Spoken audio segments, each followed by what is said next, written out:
आपने अपने जीवन में कई प्रकार की गवाहियों को सुना होगा और मैं आशा करता हूं कई प्रकार की गवाहियों को सुन के तालियां भी बजाई होंगी। सुनी हो या ना सुनी हो, तालियां जरूर बजाई होंगी। आज जिस गवाही के विषय में मैं बात करने जा रहा हूं वो हमारी साधारण हर संडे को सुनने वाली गवाही से अलग है। संडे को हम कलीसिया में जब जाते हैं तो बहुत से भाई बहन जो उनके साथ उस हफ्ते में घटित हुआ है उस बात को बताते हैं और परमेश्वर का धन्यवाद देते हैं। अच्छी बात है, मेरे को पसंद है गवाहियों को सुनना। गवाहियों को सुनने से हमारे जीवन में प्रोत्साहन मिलता है, एनकरेजमेंट मिलता है, जिससे हम अपने मसीह विश्वास में आगे बढ़ सकते हैं। लेकिन पतरस उसका दूसरा अध्याय उसकी 11वीं और 12वीं आयत जब आप पढ़ेंगे तब वहां पर प्रेरित पतरस एक विशेष प्रकार की गवाही के बारे में बात कर रहे हैं और वो गवाही है ये कि आप सारी सांसारिक अभिलाषाओं से बचे रहें।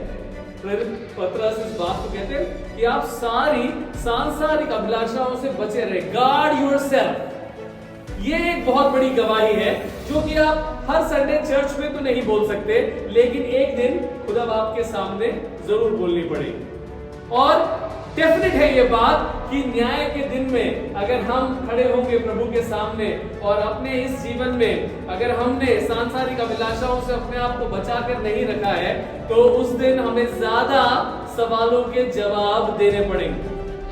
और अगर आप चाहते हैं कि उस दिन ज्यादा सवालों के जवाब ना देने पड़े, पतरस के इस वचन को जो पवित्र बाइबल में लिखा है उसको अपने जीवन में मानने का प्रयास करें कि आपको और मुझको, हम सबको अपने जीवन की मुख्य गवाही को बचा के रखना है। We have to guard ourself. अपने आप को हमें बचा के रखना है। मैं गार्ड के विषय में ज्यादा बोलना नहीं चाहूंगा। आप इफिसियों की पत्री उसका 6वां अध्याय पढ़ सकते हैं।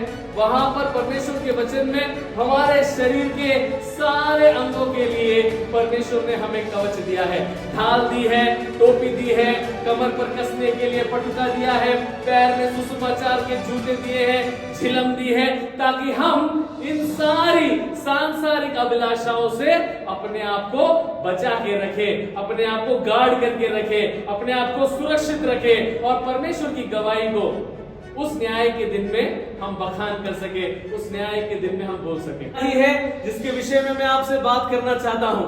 और वो गवाही देखिए, संडे को आप लोग जो है चर्च में जाके गवाही देते हैं, खड़े होके बोलते हैं। आप वहां पर जो व्यक्ति होता है, चाहे वो मध्यस्थ करने वाला व्यक्ति हो, चाहे वो प्रार्थना करने वाला व्यक्ति हो या पास्टर हो या सभी विश्वासी मिलके आपके लिए प्रार्थना कर देते हैं और सब भूल जाते हैं। कोई नहीं देख रहा कि आप बाकी के हफ्तों में कैसा जी रहे हैं और कैसा नहीं जी रहे हैं। लेकिन ये जो 12वीं आयत में लिखा है प्रेरित पतरस ने, वो हमारे जीवन के लिए बहुत जरूरी है कि अन्य जातियों के बीच में एक उदाहरण का कारण ठहरो कि आपके जीवन को देखकर वो लोग परमेश्वर की महिमा कर सके।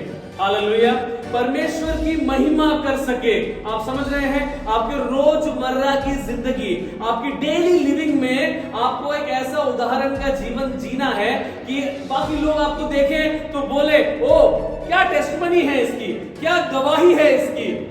सिर्फ कलीसिया में ही नहीं, बाहर आप इर्द गिर्द भी आपके मसीह जीवन को देखकर आपके लिए ताली बजनी चाहिए। हम सब सोचते हैं हमारे जीवन में कोई ना कोई मेंटर होना चाहिए, कोई किसी को तो देख के हम अपने जीवन में आगे बढ़े। किसका उदाहरण अपने जीवन में आगे? देखिए, मैं आपसे कभी भी किसी मनुष्य के पीछे जाने के लिए नहीं कहूंगा।